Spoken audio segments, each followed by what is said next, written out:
নমস্কার বন্ধুগণ, মনি গার্ডেনের তরফ থেকে বলছি আমি বিপ্লব। সারা রাত বৃষ্টি হয়েছে, ঘুম ঠিক মতনই হয়নি। ভাবছিলাম আমার কোন কোন গাছের গোড়ায় জল জমে গেল। এত বৃষ্টি টানা চলছে এবছর, গাছগুলোকে তো বাঁচিয়ে রাখতে হবে, ওটা তো আমার দিকেই চেয়ে আছে।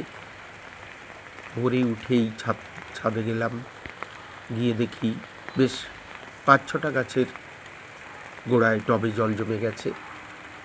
ওদের জলগুলোকে আমি ফেলে দিলাম, ফেলে দিয়ে একটা ঢাকনা দিয়ে ঢেকেও দিলাম।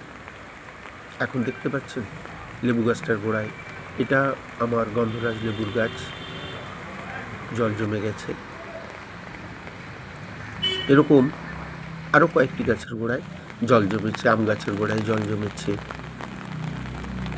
তো আমার ছোট্ট বাগান যারা এখনও লাইক শেয়ার করছেন না, আমার এই গাছগুলিকে ভালোবেসে এদের গায়ে স্নেহস্পর্শ বুলিয়ে দেওয়ার ইচ্ছায় চ্যানেলটাকে সাবস্ক্রাইব করছেন না, আশা করি এই ভিডিওর পরে আপনারা চ্যানেলটিকে সাবস্ক্রাইব করে মনি গার্ডেনকে ভালোবাসার বন্ধনে আবদ্ধ করবেন।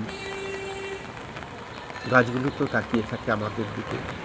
আমার বাগান ছোট হতে পারে, আমাদের অনেকেরই ছোট ছোট বাগান আছে, কিন্তু আমরা অন্তর দিয়ে বাগানটাকে ভালোবাসি, এই গাছগুলোকে ভালোবাসি। এই গাছগুলোর ফুল ফল আমাদেরকে আনন্দ দেয়। আমি এর পরিচর্যায় ব্যস্ত থাকি, এর মধ্যে প্রাণের উৎস আমরা খুঁজে পাই। ভালো থাকবেন বন্ধু, সঙ্গে থাকবেন। নমস্কার।